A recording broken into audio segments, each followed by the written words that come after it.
It is true that every life begins at conception, but it isn't true that every conception begins a life. A lot of embryos are miswired. Even in birds and bees sexual relations, a huge number of embryos fail. So I think it's kind of a long distance between having an embryo in a dish and a baby, and I don't think we can equate, and I don't think most Americans would, an adult human being with an embryo. Okay, and Professor, let's broaden it a little bit. Are there ethical arguments to be made here apart from the status of the embryo? Well, you know, I'm going to surprise you a little bit and say, not really. I think this really is a stalking horse fight about abortion, about embryos.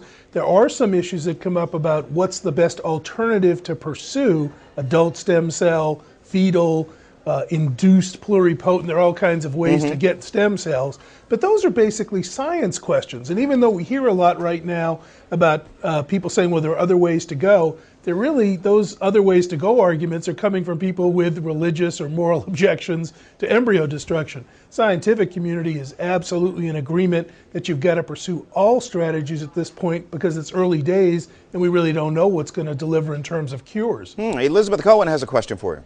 Art, here's my question for you. I was speaking to a woman who is an opponent of embryonic stem cell research, and she said, look, I consider embryos sitting in a fertility clinic human beings, and I think it's unethical, it's murder to destroy them, and I don't want my taxpayer money going to that destruction. What would you say to her?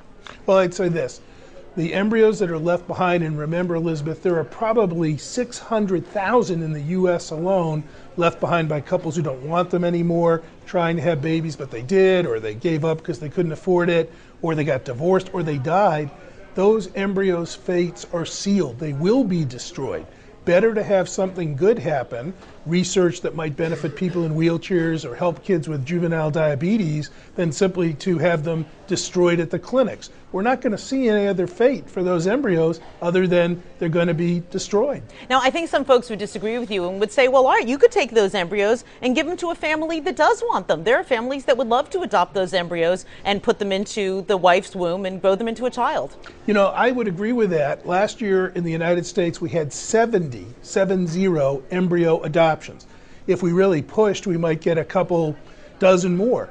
600,000 embryos, roughly 100 people adopting an embryo each year, that's not the answer. I know that some people wish that we could find parents to take 600,000 embryos on. We're not going to do that. Most of these embryos are too old. They're going to wind up being destroyed, I say, and I think President Obama agrees, let's use them in research if we're going to have to destroy them anyway. Well, Professor, another question here. You know that the line, money is the root of all evil, and I'm just curious here. Is there money to be made in this research? We can talk about the applications here for treating diseases all day, but I'm just sort of curious here. We know that California, New Jersey, Connecticut, and Illinois and other states are already setting aside money for this kind of research. Is there money to be made here? Is there a market here? Big money. Other countries are absolutely pushing as fast as they can in embryonic stem cell research to get ahead of us. China, India, Britain, Sweden, Israel, even Iran. So those countries are hoping that they can come up with some cures before we get there, patent them, sell them back to us. Interesting question. If another country got cures from embryonic stem cell research, would the opponents actually prohibit them from being imported in here? I doubt that very much. But the answer to your question, there is money. There is a business out there, big opportunities. If you can get cures for Parkinsonism, for spinal cord injury, for juvenile diabetes, you would make a pretty penny. Okay, here's a question for you, Art. For the past 8 years or so, some people would say that research on embryonic stem cells in the U.S. has really been hampered because the federal funding has been so limited. Have other countries gotten ahead of the United States on this research?